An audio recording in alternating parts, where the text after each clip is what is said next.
Red టీవీలో మీ వ్యాపార ప్రకటనల కోసం ఈ నంబర్ని సంప్రదించండి. Hi viewers, welcome to our channel. RGV గారి వ్యూహం సినిమా వచ్చింది, మనందరికీ తెలిసిందే. దాని రివ్యూ ఏంటో కూడా, అలాగే శబ్దం మూవీ కూడా మన నెక్స్ట్ వీక్ రాబోతుంది. ఈ గ్యాప్ లోనే మరో సినిమా కూడా అనౌన్స్ చేశారు, అదే శాసనం. సో వ్యూహం, శపథం, శాసనం. అసలు ఈ శాసనం మూవీ ఎలా ఉండబోతుంది, శపథం కూడా ఎలా ఉంటుంది, అసలు ఏ స్టోరీని ఆయన బేస్ చేసుకొని తీశారు అన్నది ఒక్కసారి చర్చించడానికి ప్రజెంట్ మనతో పాటు సీనియర్ జర్నలిస్ట్ జయదేవ్ గారు ఉన్నారు. వారితో డిస్కస్ చేద్దాం. సార్ నమస్కారం. సార్ వ్యూహం అయిపోయింది, శబ్దం కూడా నెక్స్ట్ వీక్ రాబోతుంది, మా తర్వాత శాసనం కూడా రాబోతుంది అని చెప్పేసి ఆయన ప్రకటించడం జరిగింది. మరి శాసనం మూవీ ఏ కాన్సెప్ట్ తో తీసుకొని ఆయన రాబోతున్నారు, ఇలా ఏ విధంగా ఉంటుంది అంటారు?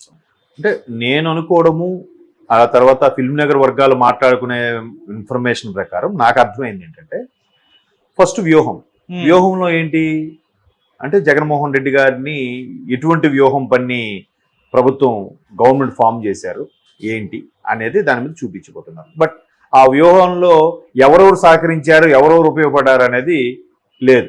ఇంకోటి ఏంటంటే, షర్మిల గారు పిసిసి చీఫ్ అవ్వకముందే, కాంగ్రెస్ తీర్థం పుచ్చుకోకముందే వ్యూహం రెడీ అయింది, అవునా? సో అప్పటికే షర్మిల గారికి పాత్ర అందులో లేపేశారు. అంటే ఇది ముందే తెలుసా? షర్మిల గారికి ప్రాధాన్యత ఇవ్వద్దని ముందే చెప్పారా? లేదా షర్మిల గారు పక్కన ప్రాధాన్యత ఇవ్వకపోతే ఎలాగ పక్కకి ఫేడ్ అవుట్ అయిపోతారు కాబట్టి ఆవిడ పెట్టాల్సిన అవసరం లేదని అనుకున్నారా అనేది క్లియర్ కట్గా మనకు అర్థమవుతుంది. వ్యూహంలో ఆవిడ లేరు. అంతా హీరోలు ఉండే హీరో, ముఖ్యమంత్రిని పోలిన హీరో, ముఖ్యమంత్రి భార్య గారిదే ఎక్కువ ప్రాధాన్యత. ఈవిడ ఏదో సలహాలు సూచనలు ఇస్తేనే ఆయన స్థాయికి వెళ్ళాడు అన్నట్టుగా ఉంది. అది వ్యూహం. నెంబర్ 2 శపథం. శపథం అంటే ఏంటి? ప్రభుత్వం వచ్చిన తర్వాత మేము మీకేమేమి చేస్తాం. శపథం అంటే శపథం చేస్తున్నాను, నేను ప్రమాణం చేస్తున్నాను, ఇదే శపథం చేసి చెప్తున్నాను, ఖచ్చితంగా నేను ఇవన్నీ అమలు పరుస్తాను, అలాగే నాకు ఇబ్బంది పెట్టిన వాళ్ళందరికీ బదులు తీరుస్తాను అన్నట్టుగా ఒక రకమైన శపథం. ఆల్రెడీ తీర్చుకుంటున్నారుగా, అరెస్టుల పర్వం నడుస్తుందిగా. ఆయన అనుకున్న నవరత్నాలు ఏవైతే అవి ఇంప్లిమెంట్ చేశాడుగా. బట్ దానివల్ల మిగతా వాళ్ళకి ఎంత నష్టం జరుగుతుందో అది వేరే విషయం. ఆయన అనుకున్నది చేయగలిగాడు, అది శపథంలో చూపించబోతున్నాడు నేను అనుకుంటాను. అది చూపిస్తూనే వీళ్ళు ప్రతిపక్షాలు ఏ కుట్రలు చేశారు, ప్రతిపక్షాలు కావాలనే పథకాలను ఆపారా, ప్రతిపక్షాలు కావాలనే అమరావతి రైతులను రెచ్చగొడుతున్నారా, అమరావతి రైతులు నిజంగా బాధపడుతున్నారు, వీళ్ళు రెచ్చగొడుతున్నారు అన్నట్టు చూపించుకుంటారు. ఇప్పుడు పోలవరం కూడా వీళ్ళు పూర్తి చేయాలని చెప్పరు, వాళ్ళు చేయడానికి వీళ్ళు అడ్డుపెట్టారన్నట్టు చూపిస్తారు. చూడండి కావాలి అంటే రూలింగ్ లో ఉన్నది. ఫస్ట్ వ్యూహం ఏంటంటే రూలింగ్ లోకి వచ్చే వరకు పార్ట్. ఇప్పుడు శపథం రూలింగ్ లో ఉన్న పార్ట్. 14 కాదు, 2000 రాజశేఖర రెడ్డి గారు చనిపోయినప్పటి నుంచి 2019లో ప్రభుత్వం స్థాపించే వరకు కూడా వ్యూహం. 19లో ప్రభుత్వం వచ్చిన తర్వాత శపథం. అంటే ఏవేవి ఎన్నికలకు వెళ్లే ముందు మేనిఫెస్టోలో ఏమేమి రిలీజ్ చేశారు, ఏంటి చేశారా లేదా, సక్సెస్ అయ్యారా లేదా, నేను అనుకున్నవన్నీ మీకు చేయగలిగితేనే మీరు నాకు నమ్మండి వెయ్యండి అని ఇప్పుడు ఆల్రెడీ స్టార్ట్ చేశాడు కదా ఆయన సిద్ధంలో. మీరు అన్ని తృప్తి పడితేనే నాకు వేయండి అన్నట్టుగా. ఇలాంటి ముఖ్యమంత్రి ఇంతవరకు ఎవరు అలాగ అడగట్లేదు, మీరు ఎందుకు అడగలేకపోతున్నారని కూడా ఆల్రెడీ వైసీపీ కార్యకర్తలు ప్రశ్నిస్తున్నారు. సో అది కాకపోతే శాసనం ఏంటంటే ఆల్రెడీ వాళ్ళు నిర్ణయించుకునేది ఏంటంటే నెక్స్ట్ ప్రభుత్వం కూడా వీళ్ళదే వస్తుంది, వైసీపీదే వస్తుంది. వైసీపీ ఏది చేస్తే అదే శాసనం, శిలాశాసనం. ఇప్పుడు చూసారా బాహుబలిలో డైలాగ్ ఉంది, ఇదే నా మాట, నా మాటే శాసనం అంటుంది. అంటే ఏంటి? ఆవిడ చెప్పిందే ఫైనల్ జడ్జిమెంట్, ఆవిడ చెప్పిందే ఫైనల్ కాన్స్టిట్యూన్సీ లా, అంటే రాజ్యాంగం, అదే రాజ్యాంగం. రాష్ట్ర ప్రభుత్వంకి మేము చెప్పేదే శాసనం అన్నట్టుగా నెక్స్ట్ దాన్ని మేమే వచ్చేస్తామని అనుకుని తీయబోతున్నారా, లేదా జగన్మోహన్ రెడ్డి వస్తే ఒక నియంతలాగా శాసనం చేయబోతున్నారా అనేది క్వశ్చన్ మార్క్. అది వాళ్ళే చెప్పాలి, వాళ్ళే in the sense RGV and team చెప్పాలి. కాకపోతే ఆ సినిమా రిలీజ్ అవుతుంది లేదనేది క్వశ్చన్ మార్క్. ఇప్పుడు ఆల్రెడీ ఇప్పుడు స్టార్ట్ చేసామంటున్నారు. మేబీ ఆయన చాలా తెలివైనడు ఆర్జీవి, ఆల్రెడీ షూట్ చేసేసారేమో, చేసేసి ఎక్కడ లీక్ చేయకుండా ఇప్పుడు లీక్ చేసాడేమో. రేపు నోటిఫికేషన్ అంటే ఇవాళ రిలీజ్ చేస్తాడేమో. ఎన్నికల నోటిఫికేషన్ రేపంటే వాళ్ళు రిలీజ్ చేస్తారు. ఒక్కరోజైనా నేను అనుకుని చేయించాలని అనుకునే కసి ఉన్న మనిషి ఆయన. అలా లేదంటే ఇంక రిలీజ్ అవ్వదు. ఒకవేళ మాదే గవర్నమెంట్ వస్తుంది మేమే రిలీజ్ చేస్తామని ధీమాలో ఉన్నారేమో, ఎవరికి తెలుసు. సో మీకు అర్థమైంది కదా, వ్యూహం అంటే ముఖ్యమంత్రి అయ్యే వరకు ఉండేది వ్యూహం సినిమా.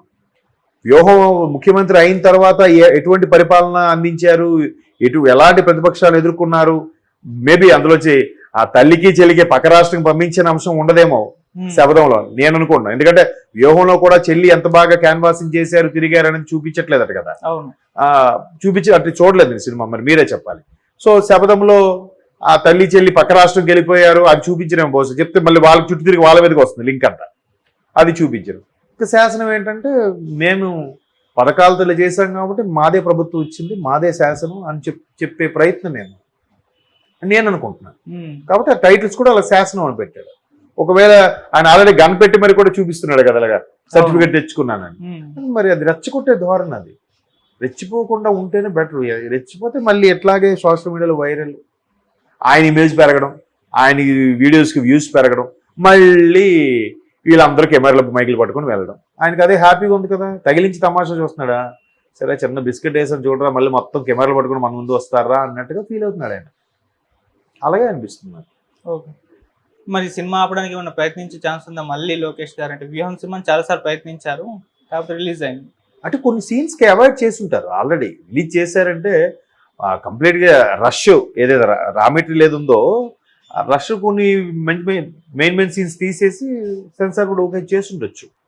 సో దీనికి కూడా మళ్ళీ వీళ్ళు టఫ్గా ఫైట్ చేస్తే ఆదుకొని ఉండొచ్చు, లేదంటే మళ్ళీ గవర్నమెంట్ ప్రస్తుతానికి ఆలుగా ఉంది కాబట్టి ఏదో ఒకటి చేయొచ్చు. బట్ ఇక్కడ సెన్సార్ బోర్డు ఎవరున్నారు అనేది దాన్ని బట్టి కూడా ఉంటుంది. తెలుగు భాషకు ఒకటే ఉంది కాబట్టి మేబీ వాళ్ళ ఆటలు సాగుతున్నాయేమో చూద్దాం. మరి అది నెక్స్ట్ ఆ శాసనం కూడా ఎలా చేస్తారు అదే చెప్తున్నాను కదా, ఎన్నికల ముందు వస్తే నోటిఫికేషన్ ముందు వస్తే రిలీజ్ అవుతుంది, నోటిఫికేషన్ దాటితే ఇంకా రిలీజ్ అయ్యే ఛాన్సెస్ తక్కువ.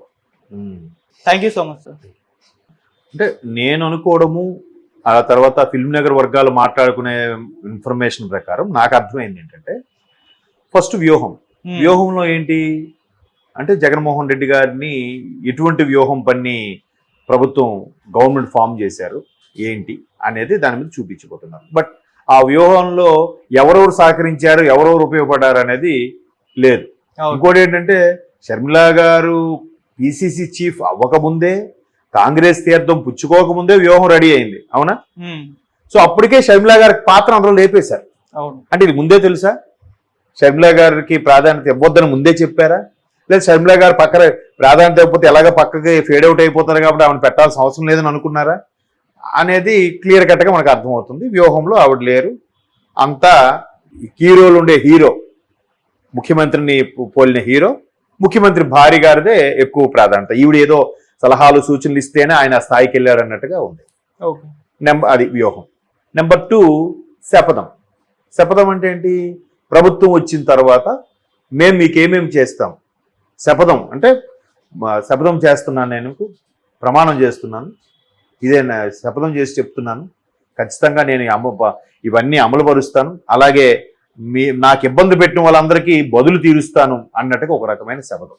ఆల్రెడీ తీర్చుకుంటున్నారుగా, అరెస్టుల పర్వం నడుస్తుందిగా, ఆయన అనుకున్న నవరత్నాలు ఏవైతే అవి ఇంప్లిమెంట్ చేశాడుగా. బట్ దానివల్ల మిగతా వాళ్ళకి ఎంత నష్టం జరుగుతుందో అది వేరే విషయం.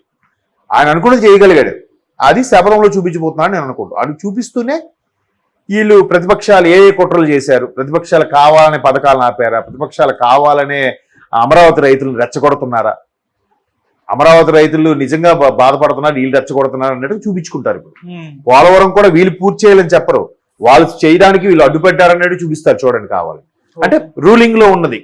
ఫస్ట్ వ్యూహం ఏంటంటే రూలింగ్ లోకి వచ్చే వరకు పార్ట్, ఇప్పుడు శపథం రూలింగ్ లో ఉన్న పార్ట్. 14 కాదు 2000 రాజశేఖర రెడ్డి గారు చనిపోయినప్పటి నుంచి 2019లో ప్రభుత్వం స్థాపించే వరకు కూడా వ్యూహం.